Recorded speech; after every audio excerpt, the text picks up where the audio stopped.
जय हिंद दोस्तों, कैसे हैं आप लोग। स्वागत है आप सभी का मां खंडवारी पीजी कॉलेज के इस शैक्षिक भ्रमण यात्रा में। दोस्तों, हर बार की तरह इस बार भी 70 लोगों के ग्रुप के साथ 7 दिनों की हमारी शैक्षिक भ्रमण यात्रा शुरू हो चुकी है। इस शैक्षिक भ्रमण यात्रा में हम आपको सैर कराने वाले हैं द्वारकाधीश, भीड़ द्वारका, नागेश्वर ज्योतिर्लिंग, सोमनाथ ज्योतिर्लिंग, महाकालेश्वर ज्योतिर्लिंग के साथ साथ और भी प्रमुख टूरिस्ट प्लेसों का सैर कराने वाले हैं। तो दोस्तों, मैं शेखर इस शैक्षिक भ्रमण यात्रा में आपको प्रमुख जानकारियों के साथ गाइड करता रहूंगा, जिसमें हम चर्चा करेंगे रहने, खाने और वीडियो के अंत में बात करेंगे बजट की। दोस्तों, हमारी यात्रा हमारे कॉलेज से प्रारंभ हो चुकी है। हमारे कॉलेज की बस हम सबको बनारस स्टेशन लाकर छोड़ दी और यहीं से हमारी ट्रेन बनारस ओखा 9:50 पर बनकर चलेगी। दोस्तों, इस टाइम हम सब बनारस स्टेशन आ चुके हैं। अभी हमारी ट्रेन को आने में 1.5 घंटे का टाइम है। हम सब वेटिंग हॉल में बैठकर अपनी ट्रेन का वेट कर रहे हैं। दोस्तों, कॉलेज ग्रुप के साथ ये हमारा चौथा ट्रिप है और हमारी 4 धाम की यात्रा कंप्लीट होने वाली है, जिससे मैं बहुत ज़्यादा एक्साइटेड हूँ। यह संभव हो पाया है हमारे कॉलेज ट्रिप से और मैं आज बहुत ही गौरवान्वित और अपने आप को भाग्यशाली महसूस कर रहा हूँ कि मैं मां खंडवारी पीजी कॉलेज का छात्र हूँ, जिससे मेरी ये यात्रा कंप्लीट हो पाई है। तो चलिए दोस्तों, हमारी ट्रेन का समय हो चुका है और हम सब अपनी यात्रा शुरू करते हैं। तो बोलिए जय द्वारकाधीश। सफर कितना भी लंबा क्यों ना हो, अगर साथ में अपने कॉलेज ग्रुप के दोस्त हों तो सफर कब खत्म हो जाएगा पता भी नहीं चलता।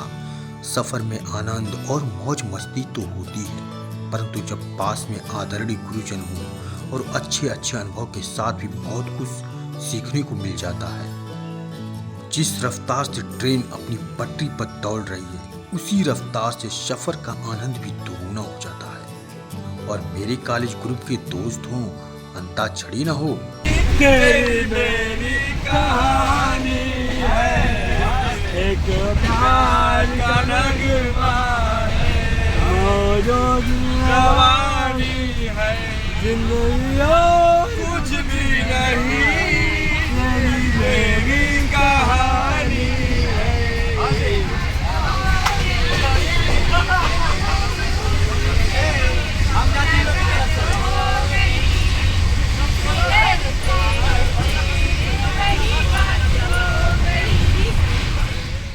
एक बार फिर से स्वागत करता हूँ आप सभी भक्तों का भगवान श्री कृष्ण की राजधानी द्वारका में। हम लोग द्वारका पहुँच चुके हैं। दोस्तों, आपकी जानकारी के लिए बता दें कि आप इंडिया के किसी भी कोने में रहते हैं, द्वारका में अपना खुद का रेलवे स्टेशन है, जहाँ से मंदिर की दूरी मात्र 5 किलोमीटर है। द्वारका के लिए आपको हमेशा ट्रेन सेवाएं उपलब्ध हैं। दोस्तों, यदि आप फ्लाइट से द्वारका जाना चाहते हैं तो निकटतम हवाई अड्डा जामनगर हवाई अड्डा और पोरबंदर हवाई अड्डा है, जहां से द्वारका की दूरी 110 किलोमीटर है। वहां से आप कैब बुक कर सकते हैं। पोरबंदर से द्वारका तक कैब चार्ज लगभग 1350 रुपये है। दोस्तों, द्वारका स्टेशन से मंदिर के लिए आप ऑटो ले सकते हैं, जिसका पर पर्सन चार्ज 40 रुपये है, जो आपको आपके होटल तक छोड़ देंगे। फिलहाल हम लोग द्वारका स्टेशन से बाई ऑटो कृष्णानंदपुरी महाराज धर्मशाला आप लोगों को लेकर चल रहे हैं। दोस्तों, आप लोकेशन और रोड को देखकर अंदाजा लगा सकते हैं कि विकास के क्षेत्र के मामले में काफ़ी पिछड़ा हुआ लगता है, जबकि हमारी धर्मशाला से मंदिर की दूरी 1.5 किलोमीटर है, जो हिंदुओं के 4 धामों में से एक प्रमुख स्थल है। सरकार को इस पर विशेष ध्यान देना चाहिए। दोस्तों, आप लोगों का क्या ख्याल है, कमेंट में हमें जरूर बताएं। ये रहा हम लोगों के ठहरने का स्थान कृष्णानंदपुरी महाराज धर्मशाला। दोस्तों, धर्मशाला में आपको डोरमेट्री बेड 200 रुपये, रूम 400 रुपये में और हॉल 100 रुपये में प्रति व्यक्ति ठहरने के लिए मिल जाएंगे। यदि आप दोस्तों होटल लेना पसंद करेंगे तो 1000 रुपये से 6000 रुपये तक मिल जाएंगे। आप सभी अपनी बजट के हिसाब से ले सकते हैं। दोस्तों, धर्मशाला भी बेस्ट ऑप्शन है यदि आप फ्रेंड ग्रुप या फिर सिंगल आते हैं तो चलिए भक्तों, चलते हैं ठाकुर जी के दर्शन के लिए। सुबह के 10 बज रहे हैं, एक धूप काफी खिली हुई है। गुजरात की देवभूमि कही जाने वाली द्वारका में स्थित द्वारका धाम अति प्राचीन नगरियों में से एक है, जो कभी श्री कृष्ण की राजधानी हुआ करती थी। यहाँ ठाकुर जी ने लगभग 36 वर्षों तक शासन किया। यह नगरी भारत के पश्चिमी तट पर स्थित है। महाभारत और भागवत पुराण के अनुसार द्वारका को हिंदुओं के साथ सबसे पवित्र शहरों में से एक माना जाता है और यह भारत के 4 धामों में से एक है। जय श्री कृष्णा, जय द्वारकाधीश। आज तो खुशी का ठिकाना ही नहीं है, क्योंकि आज मेरा और करोड़ों भक्तों का सपना जो पूरा होने जा रहा है। क्योंकि भक्तों, आज आपका दोस्त आप सभी को लेकर आया है 4 धामों में से एक श्री द्वारका धाम।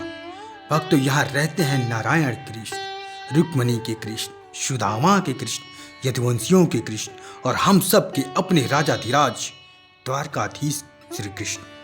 आगे बढ़ने से पहले क्या मैं आपसे एक छोटा सा निवेदन कर सकता हूँ दोस्तों? दिल थाम कर बैठिएगा और ब्लॉग को एंड तक जरूर देखिएगा, क्योंकि जो मैं आपको दिखाने जा रहा हूँ और जो बताने जा रहा हूँ वो आपकी सोच से परे है। स्कंद पुराण में वर्णन है कि कलयुग में हरि अथवा भगवान श्री कृष्ण को अन्यत्र कहीं देखा नहीं जा सकता। यदि आप भगवान श्री कृष्ण को खोज रहे हैं तो आपको द्वारका धाम आना ही पड़ेगा।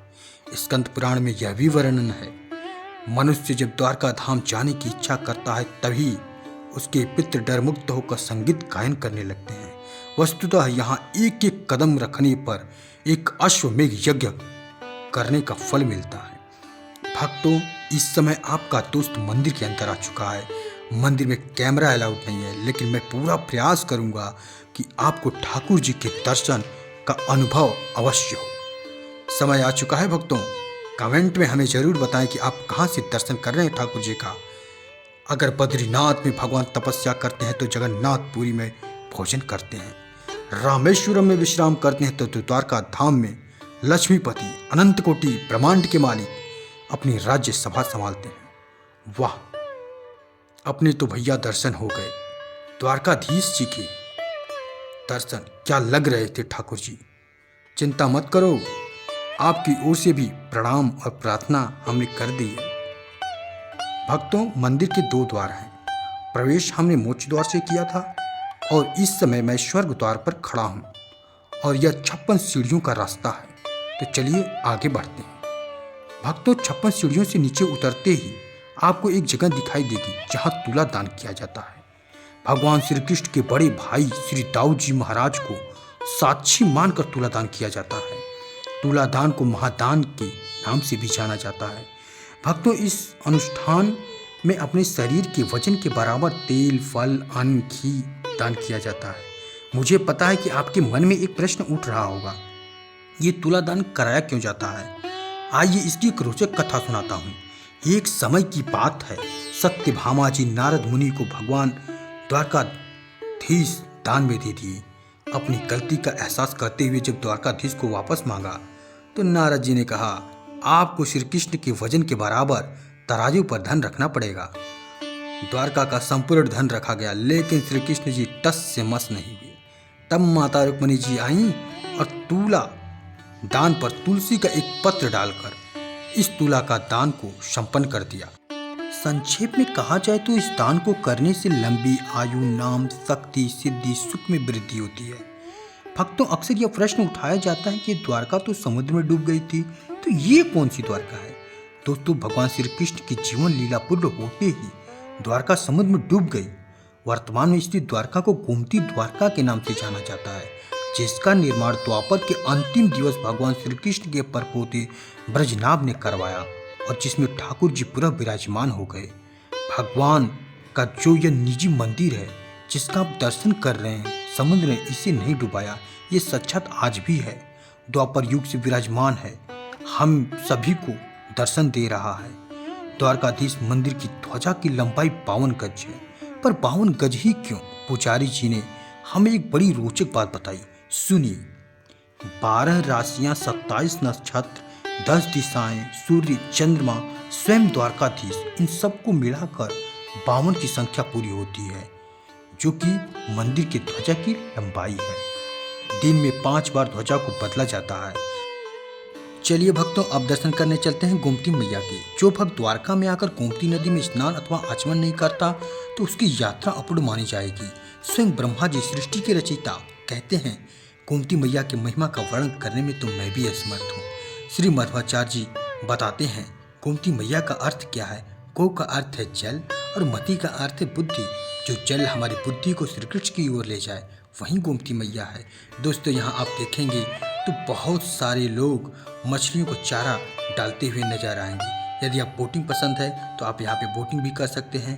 और जो पीछे ब्रिज आप देख रहे हैं, इसका नाम सुदामा सेतु है, जिसका नाम भगवान श्री कृष्ण के परम मित्र के नाम पर रखा गया है। सुदामा सेतु मार्ग सुबह 7 बजे खुलता है, वो भी केवल 1 घंटे के लिए।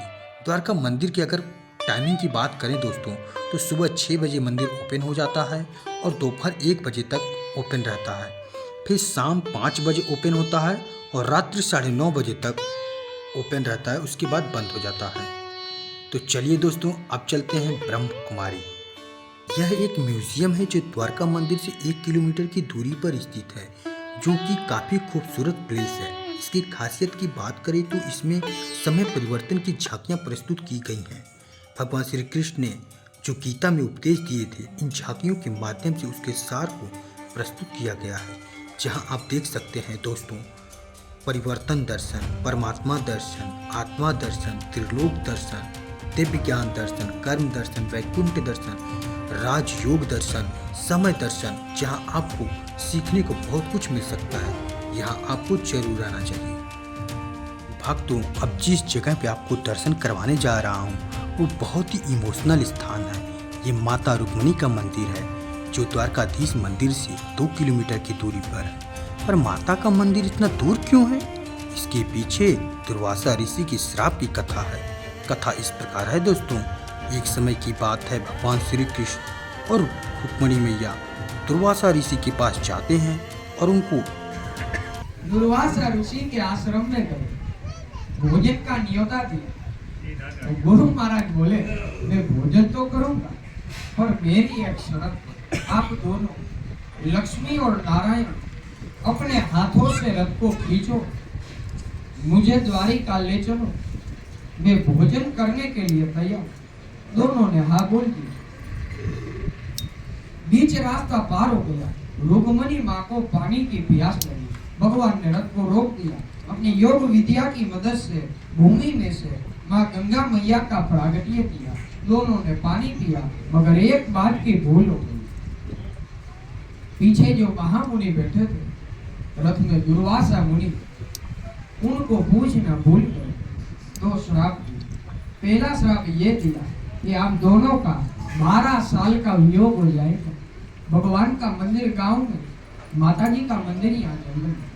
दूसरा श्राप ये दिया, आपकी सोने की नगरी द्वारिका में सब चीज मिलेगा, मगर पीने का मीठा पानी नहीं। आज की तारीख में ये श्राप की वजह से एक बूंद भी मीठा पानी मिलता था। ये पानी भक्तों, आज भी देखा जाता है कि द्वारका में जल का अभाव होता है। बाद में रुक्मिणी मैया क्षमा मांगती हैं और इसी स्थान पर तपस्या करती हैं और दुर्वासा ऋषि को प्रसन्न करती हैं। तो भक्तों, आज भी इस स्थान पर जल का दान किया जाता है। एक बात जरूर बोलना चाहूँगा, हमारे रुक्मिणी मैया का मंदिर है तो छोटा, लेकिन होश उड़ाने वाला है। कला और सुंदरता की दृष्टि से ये मंदिर बहुत ही सुंदर और बेजोड़ है। और एक बात बताना चाहता हूँ, स्वयं भगवान द्वारकाधीश ने कहा है, यदि कोई द्वारका में आए और उनके दर्शन करे और रुक्मिणी माता के दर्शन ना करे, तो उसको द्वारका धाम आने का सिर्फ और सिर्फ आधा फल प्राप्त होगा। भक्तों, भगवान द्वारकाधीश की ध्वजा 52 गज है और माता रुक्मिणी मैया की ध्वजा 13 गज की है।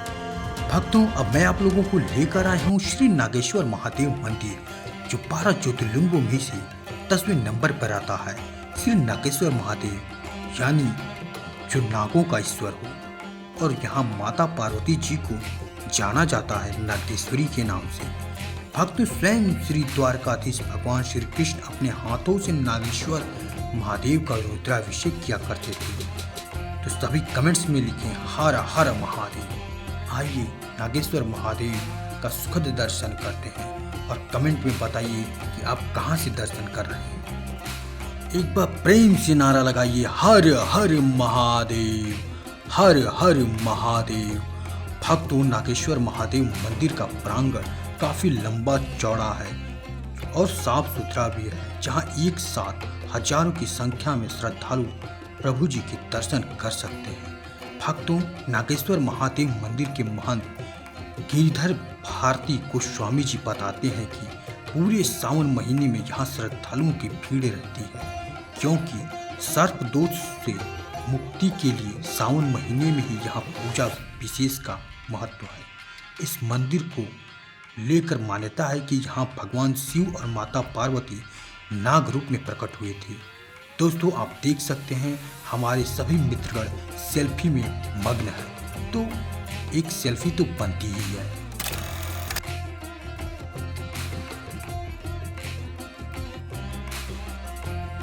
वाह कितने विशाल हैं हमारे भोले बाबा, आप देख सकते हैं हमारे कैमरे में भी फिट नहीं आ पा रहे हैं। दोस्तों अब हम बहुत ही रहस्यमय जगह आप लोगों को लेकर चल रहे हैं, जो कि एक बहुत ही पवित्र स्थान है गोपी तालाब।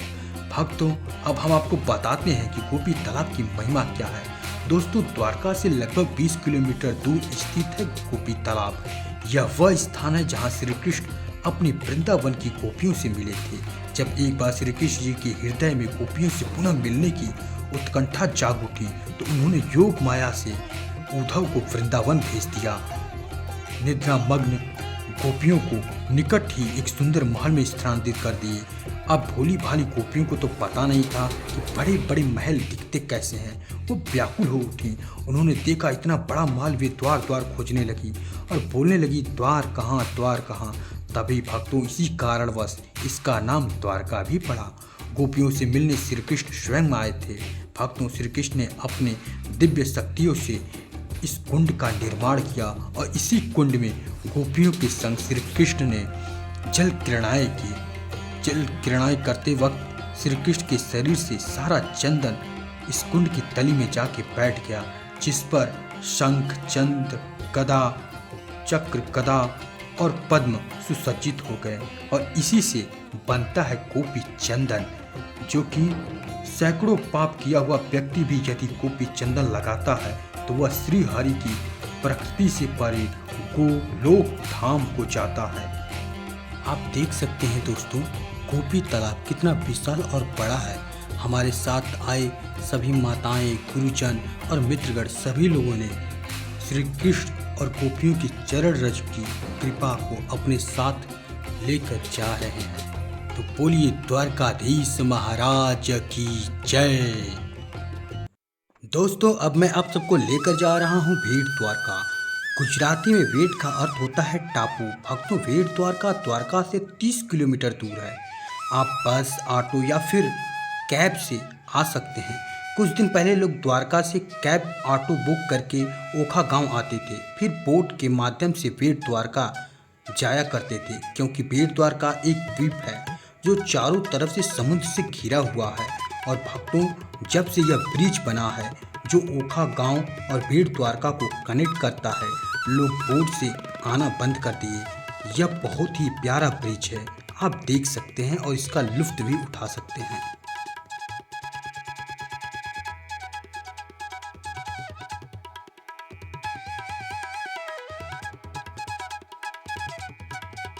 भक्तों हम सब भेड़ द्वारका पहुंच चुके हैं। हमारी बस आकर लग गई है और हम सब यहीं से ऑटो पकड़कर जाएंगे, क्योंकि यहाँ से मंदिर जो है 1 किलोमीटर की दूरी पे है। भक्तों भेड़ द्वारका की मिट्टी इतनी पवित्र है कि यहाँ पर पैर रखने मात्र से व्यक्ति धन्य हो जाता है। तो चलिए चलते हैं प्रभु जी के मूल निवास पर। भगवान श्री कृष्ण ने यहाँ शंखासुर नामक असुर का वध किया था, इसलिए वैष्णव इस स्थान को वेद शंख द्वारका तीर्थ के नाम से भी जानते हैं। भक्तों इस मंदिर के अंदर जो विग्रह भगवान के हैं वो स्वयं माता रुक्मिणी ने अपने हाथों से बनाए थे। ये वेद द्वारका भगवान का रंगवास यानी कि जहाँ रानियों के साथ रहा करते थे माना जाता है, और गोमती द्वारका भगवान का राज दरबार हुआ करता था। भक्तों अब मैं आपको भेड़ द्वारका मंदिर के बारे में 3 रोचक बातें बताऊंगा। नंबर 1, मंदिर के अंदर प्रसाद के रूप में चावल दिए जाते हैं, क्योंकि यहीं पर सुदामा जी ठाकुर जी से मिले थे और उन्हें चावल दिए थे। नंबर 2, मंदिर के अंदर जो विग्रह है वहाँ के पुजारी मानते हैं कि मीराबाई इन्हीं विग्रह के अंदर समा गई थी, और गोमती द्वारका पर मान्यता है कि सुदामा जी और मीराबाई उसी विग्रह में विलीन हो गए थे। ये चुनाव मैं आप लोगों पे छोड़ता हूँ दोस्तों। नंबर 3, मंदिर के अंदर जो विग्रह सेवा की जाती है वो ब्रह्मचारी करते हैं, लेकिन लक्ष्मी या सत्यभामा के रूप में करते हैं। इसका अर्थ है सखी भाव से इसलिए आप देखेंगे यहाँ के जो पुजारी हैं उनके वस्त्र आभूषण स्त्रियों जैसे लगते हैं। बेट द्वारका में ही भगवान श्री कृष्ण ने अपने भक्त नरसी की हुंडी भी भरी थी। भक्तों, बेट द्वारका में चावल भी दान किए जाते हैं। तो चलिए भक्तों, हमारे महादेव यहाँ द्वारका में भी हैं। विश्वनाथ जी का तो आप लोगों ने ब्लॉग देखा ही होगा।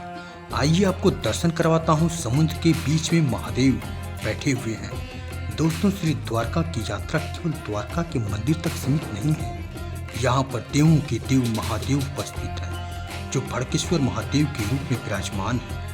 आज से 5000 साल पहले अरब सागर से स्वयं प्रकट हुए शिवलिंग आज हमें श्री भड़केश्वर महादेव के रूप में दर्शन दे रहा है। जून जुलाई के महीने में पूरा समुद्र भड़केश्वर महादेव का जलाभिषेक करता है।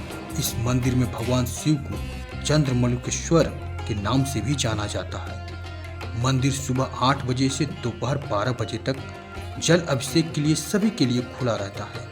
जैसा कि आप देख सकते हैं दोस्तों, शाम का टाइम है, तो आप यहाँ सनसेट का लुत्फ उठा सकते हैं और बहुत सारी पिक्चर भी क्लिक कर सकते हैं। दोस्तों, आप देख सकते हैं हमारे महादेव कितने विशाल हैं और पूरा समुद्र इनका जलाभिषेक जून जुलाई के महीने में करता है। शाम की बेला काफ़ी खूबसूरत है, जहां आप सनसेट का लुत्फ उठा सकते हैं। दोस्तों, अरुणाचल प्रदेश और यहाँ के टाइमिंग में 2 घंटे का अंतर होता है। आप देख सकते हैं दोस्तों, काफ़ी लोग लुत्फ उठा रहे हैं और सेल्फी फ़ोटो शूटिंग चल रही है। तो हम भी सेल्फी क्यों न ले लें।